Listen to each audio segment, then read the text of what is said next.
Martin McNally for MOT 038 Feral Cat Colonies. Hello, councillors and guests, how are you? So why I'm here is, well, feral cat colonies, I don't believe in the word feral for the start. The feral means that these cats are tagged as a problem that they're not. They're companion animals which have been thrown out on the street. We have a huge problem here in Sutherland Shire. I'm not an animal activist or a lover of cats, but the reality is that these cats are being treated horrifically. They're being spray painted, they're being thrown into dog fights. There are women out there who go out in the dead of night who try to trap them, desex them, look after them, are not being supported.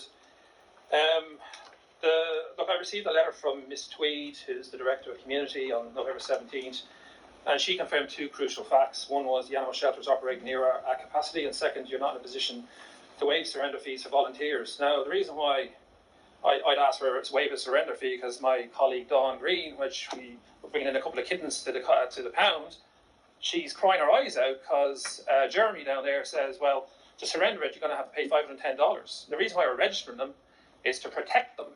And I'm spending thousands of dollars of my own personal wealth propping this up.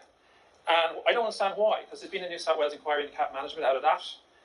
The government has supplied $6 million. This council has not applied for any grants. Why not? It's not money that you have to, pull out of your own satchel. It's money that's available. You also have the National Desexing Network, which is up in Queensland. They provide coordination and advice to councils on how to set up targeted desexing programs. And also the RSPCA run their own program, which is called the Phase 3 of the Keeping Cats Safe at Home project. And we also have our own place out in Cornell, Cats and Dogs Home.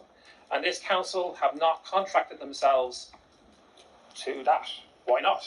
It's in our area, right? So you have Ranwick, for some reason, who have contracted themselves. George's River have. Now, I grant you, they don't have pounds, but our pounds, and it's been freely admitted, is at capacity. So what I'm asking for is a little bit of logic sense from the council, and apply for the money that's there. Help the volunteers on the ground. Now, there's a huge social impact and social. There are pensioners in housing commission complexes who spend 90% of their pension on feeding these cats. Desexing a cat costs anything from $150 to $250. It's cheaper to desex a cat than to put it in the pound. Right? We need to control the overpopulation. I've gone down and trapped 3 little kittens down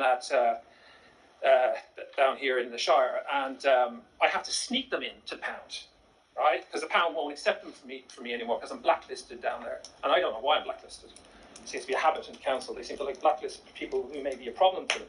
So, to be quite frank with you, I've already sent you all emails. I've told you what the problem is, the problem statement is, and I told you what the solution is.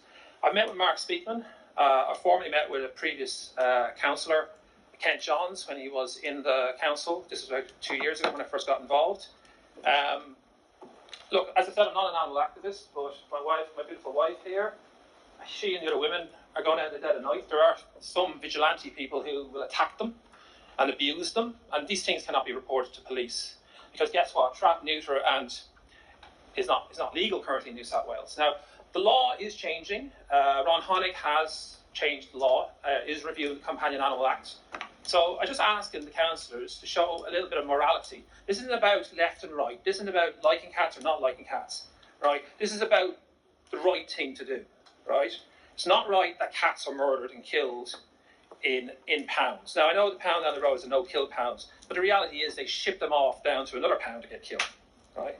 I don't believe in killing, and I don't believe in deaths. And, I just really would appreciate a little bit of understanding. Thank you, Mr. McNally. Unfortunately, as we're over time, we're not going to be able to do